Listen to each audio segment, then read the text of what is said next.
إذن تعكف الجزائر على بناء واحد من أكبر المساجد في أفريقيا.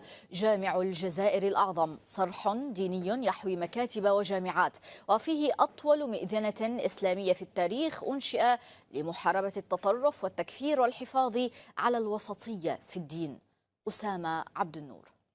هذه هي أطول مئذنة بناها المسلمون حتى يوم الناس هذا، مئذنة جامع الجزائر الأعظم، ثالث أكبر مسجد بعد الحرمين الشريفين. ستكون منارة للفكر الديني الوسطي المناهض للغلو والتطرف. تعانق منارة جامع الجزائر الأعظم السماء بارتفاع 265 مترا، تطل على الضفة المقابلة من المتوسط، بها 15 طابقا، يعرض كل طابق تاريخ فترة من الفترات التاريخية للجزائر.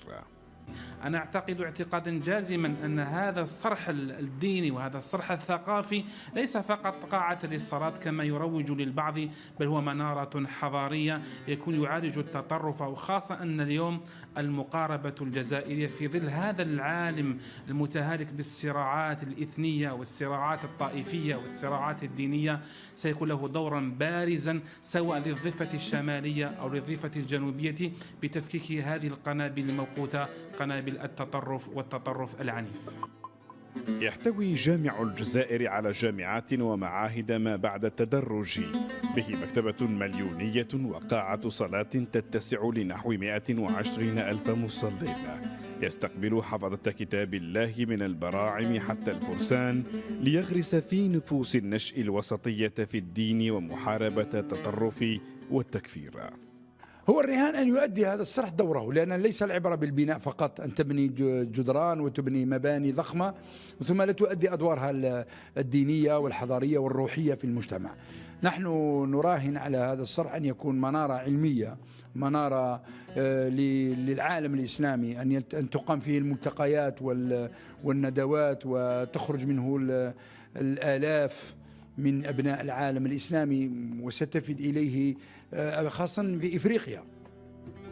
المشروع المأمول منذ فجر الاستقلال، والذي سعى الرئيس بوتفليقة إلى أن يتوج بصمات حكمه في الجزائر، ينتظر أن تنتهي به الأشغال مطلع السنة المقبلة، ليكون جامع الجزائر الأعظم مقصد وملتقى الثقافة والفكر الإسلامي في المغرب العربي وشمال إفريقيا. أسامة عبد النور، العاصمة الجزائرية، الميادين.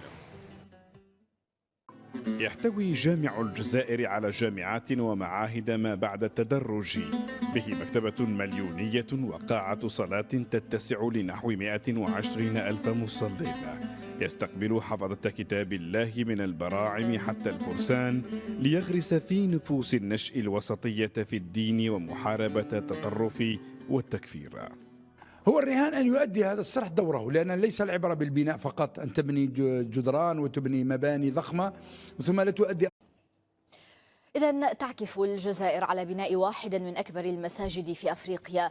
جامع الجزائر الأعظم صرح ديني يحوي مكاتب وجامعات، وفيه أطول مئذنة إسلامية في التاريخ أنشئ لمحاربة التطرف والتكفير والحفاظ على الوسطية في الدين.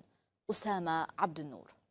هذه هي أطول مئذنة بناها المسلمون حتى يوم الناس هذا، مئذنة جامع الجزائر الأعظم، ثالث أكبر أن هذا الصرح الديني وهذا الصرح الثقافي ليس فقط قاعة للصلاة كما يروج للبعض، بل هو منارة حضارية يكون يعالج التطرف، وخاصة أن اليوم المقاربة الجزائرية في ظل هذا العالم المتهالك بالصراعات الإثنية والصراعات الطائفية والصراعات الدينية سيكون له دورا بارزا سواء للضفة الشمالية أو للضفة الجنوبية بتفكيك هذه القنابل الموقوتة، قنابل التطرف والتطرف العنيف.